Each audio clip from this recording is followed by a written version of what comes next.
আলেম গুলার বিষয়ে আল্লাহ জান্নাতের ঘোষণা দিবেন।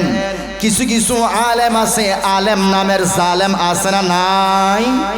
কথা জোরে কন্যা, যে আলেম গুলার কাছে দেশের কোনো ভালোবাসা নাই, যে আলেম গুলার কাছে জনগণের মহব্বত নাই, যে আলেম গুলার কাছে দেশের মানচিত্রের ভালোবাসা নাই, যে আলেম গুলার কাছে ইসলামের ভালোবাসা নাই, যে আলেম গুলার কাছে কোরআন এবং হাদিসের ভালোবাসা নাই, নামে আলেম হইছে পাক্কা একটা মুনাফিক এবং দালাল হয়ে গেছে। কথা জোরে বলেন ঠিক কিনা?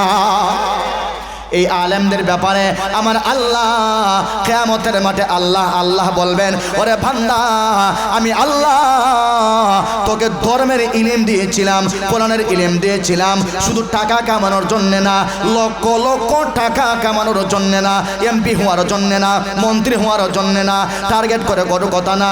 আল্লাহ রাব্বুল আলামিন যখন বলবেন, ওরে বান্দা ভালো করে শোনো, বলো না আমি আল্লাহর জন্য তুমি কি নিয়ে আসলা? তখন ওই আলেম বলবে কিয়ামতের মাঠে আল্লাহ আমার ইলম দিয়েছেন, ওই ইলম আমি মানুষের মধ্যে বন্টন করেছি। আমার ভিতরে অহংকার ছিল না, আমার ভিতরে লোভ ছিল না, মেম্বার হওয়ার, চেয়ারম্যান হওয়ার, এমপি হওয়ার কোনো লোভ আমার কাছে ছিল না।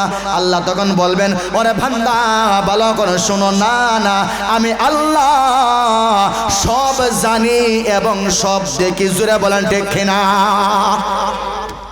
আল্লাহ কিয়ামতের মাঠে বলবেন, বুখারীর হাদিস বলতেছি, আল্লাহ তখন বলবেন, এই আলেম আমার কাছে এখন ফিরাকি দেখাইতেছো নি? দুনিয়ার মানুষে তুমি ফিরাকি দেখাইয়া নষ্ট করেছো, দেশ নষ্ট করেছো, ঐক্য নষ্ট করেছো, জাতি নষ্ট করেছো, সমাজ নষ্ট করেছো, সামান্য লোভের কারণে সব ধ্বংস করে দিয়ে দিছো। লম্বা ভাগরি বান্ধিয়া, লম্বা জুব্বা পিন্দিয়া, উলামায়ে কেরামের সম্মান না বুঝিয়া, ইসলাম এবং মানবতা, দেশ এবং দেশের মানচিত্র রক্ষার ক্ষেত্রে না গিয়া তুমি কি দা মানুষকে দুকা দিয়া বুকা বানাইয়া লক্ষ লক্ষ টাকা ইনকাম করছো। আর এটা এখন আমার কাছে তুমি বুঝাই দেয়নি। আমি আল্লাহ দুনিয়া দেখতো তোমার সব দেখছি, এখানে সব দেখছি। যাও তুমি বড় আলেম হইছো, দুনিয়ায় সবাই তোমার বড় আলেম কইছে, বড় আলেম কইছে। এই জায়গাতে আজকে আমার কাছে কিছু নাই, একটা আছে শুধু জাহান্নাম। ওই জাহান্নাম হলো তোমার জায়গা। নাউজুবিল্লাহ বলেন। কিয়ামতের মাঠে আল্লাহ কিছু আলেমকে সুজা জাহান্নামে পাঠাইব, জান্নাত দেখাইতো না আল্লাহ। হতাজুরে হই না জানা মিসা, বুখারীর হাদিস হুজুর আছেন এখানে। আল্লাহ কিয়ামতের মাঠে কইবা, ও ইডার লাগে তুমি নিজের আলেম পরিচয় দিছো, ইডার লাগে আমি তোমার ইলম দিছিলাম, ইলম বেচ্চা খাইছো, আর মানুষের দুকা দিয়া বুকা বানাইছো। দেশের সম্মান তোমার কাছে ছিল না, ইসলাম মানবতা রাষ্ট্রের সম্মান তোমার কাছে ছিল না, উলামায়ে কেরামের সম্মান ইজ্জত তুমি বুঝো নাই, উলামায়ে কেরাম এক জায়গায় থাকুক এটাও তুমি বুঝো নাই।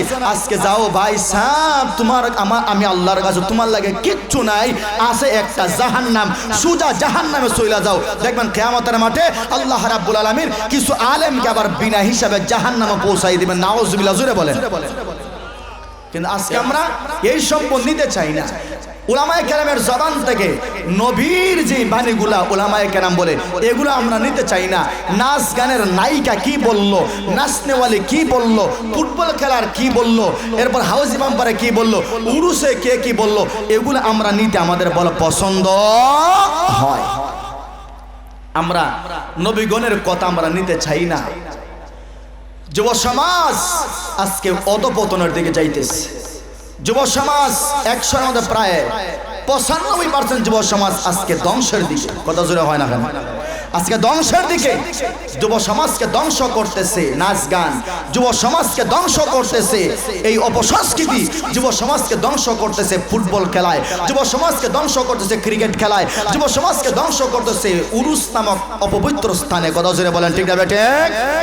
এগুলা ধ্বংস করতেছে। এজন্য যুব সমাজের প্রতি আমার অনুরোধ হলো যে হায়াত কতদিন আছে ভাই তুমি নিজেও বলতে পারো না, কোন দিন মারা যাইবা আমি কি বলতে পারি ভাই? আজকের ইলামা কাজীর অনেক যুবক অযথা, কোনো প্রয়োজন নাই, নিষ্প্রয়োজন, একেবারে প্রয়োজন ছাড়া রাস্তাঘাটে ঘুরাইতেছে, হতাজরে হয় না কেন, মেলায় চক্কর দিতেছে, কোনো প্রয়োজন নাই, এমনিতেই এই জায়গাতে আসার এবং বসার তার কপালে জুটে নাই। কত জোরে বলেন ঠিক না বেঠে? এই জায়গাতে সবার দ্বারা ঢুকাও সম্ভব হয় না। আপনি মনে মনে ধারণা করছেন কেশবপুর থেকে অথবা যুগের লামাকাজি থেকে যে আমি ওয়াজে যাব, কিন্তু দেখবেন শয়তান আপনার সাথে সাথে আসে না নাই? শয়তান আপনার সাথে আসে না নাই? শয়তান আপনার পিছনে পিছনে আসতেছে। বাজার আইসাই একটা দুকা দিয়ে আপনাকে হোটেলে ঢুকাইবে, চা খাওয়াইবে, পান খাওয়াইবে, বিড়ি খাওয়াইবে, এরপরে আরেকটারে ঢুকাইবে, ঢুকাইয়ে দুইজনের মাধ্যমে দেখা দেয় আলাপ আলোচনা লাগাইয়া একবারে 1 ঘন্টা নাই আখতা কইবে হিন্দালিয়া ইসলাম তো ওয়াজও যাইতাম, এখন থেকে সময় নাই। আসে না নাই? কত জোরে ওখানে আসে না নাই? এই শয়তানে আপনার ফেস লাগাইয়া এই জায়গার মধ্যে ঢুকাইয়া আপনার সময়টা একবার নষ্ট করে দিয়ে দিচ্ছে। কথা বুঝেননি ভাই? আমরা তো বলি ভাই, কিন্তু আপনারা যদি না শুনেন তাহলে কি করার আছে বলেন তো? আপনারা যদি না শুনেন তাহলে কিছুই করার নাই। আমরা তো কষ্ট করে কথাগুলো বলে যাই, কমসে কম দেখি একটা যুবক নিয়ে আমল করে, একটা যুবক নিয়ে আলেম করে। قال النبي صلى الله عليه وسلم فضل العالم على العابد كفضلي على أدناكم أو كما قال عليه الصلاة والسلام। আল্লাহর নবী বলেন যে একজন আলেমের সম্মান এবং মর্যাদা ভালো করে বুঝেন। নবীজি সাহাবায়ে কেরামকে বলতেছেন, আমি নবীর সম্মান এবং মর্যাদা যেরকম তোমাদের উপরে, একজন আলেমের মর্যাদা সাধারণ মানুষের উপরে, একজন আবেদের উপরে ওই পরিমাণ। সুবহানাল্লাহ, জোরে বলেন। আর একটু ভাঙ্গিয়া কই, অন্য একটা রওয়ায়েতে নবীজি বলছেন, মানে হাদিসের ব্যাখ্যাটা একটু ভাঙ্গিয়া হলে শুধু বুঝবেন। নবীজি বলেন একজন আলেমের সম্মান ততটুকু ওই পরিমাণ যেই পরিমাণ সূর্যের মর্যাদা। যেমন ধরেন নক্ষত্র আর সূর্য দুইটা না? কথা বলেন। নক্ষত্র সে তার আলো দিয়া সে নিজে আলোকিত হয় এবং তার আশপাশে সামান্য আলোকিত করতে পারে। কথা জোরে বলেন, ঠিক না বেটি? কিন্তু চন্দ্র এবং সূর্য সে নিজে তো আলোকিত হয় এবং তার আলো দিয়া গোটা দুনিয়াটাকে আলোকিত করে। করে কি করে না?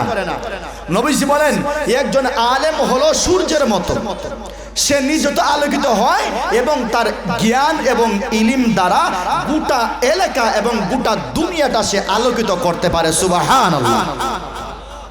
আলেমের মর্যাদা, এই হলো আলেমের মর্যাদা। এই আলেমের মর্যাদা কেমনে বাড়লো?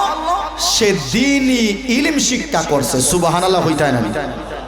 দ্বীনি ইলম শিক্ষা করার কারণে আল্লাহ তারে মহব্বত করছে, আল্লাহ তারা পছন্দ করছে, এই পরিমাণ মর্যাদার সম্মানের উঁচু আসনে আল্লাহ তারে পৌঁছাই দিয়েছে। সুবহানাল্লাহ।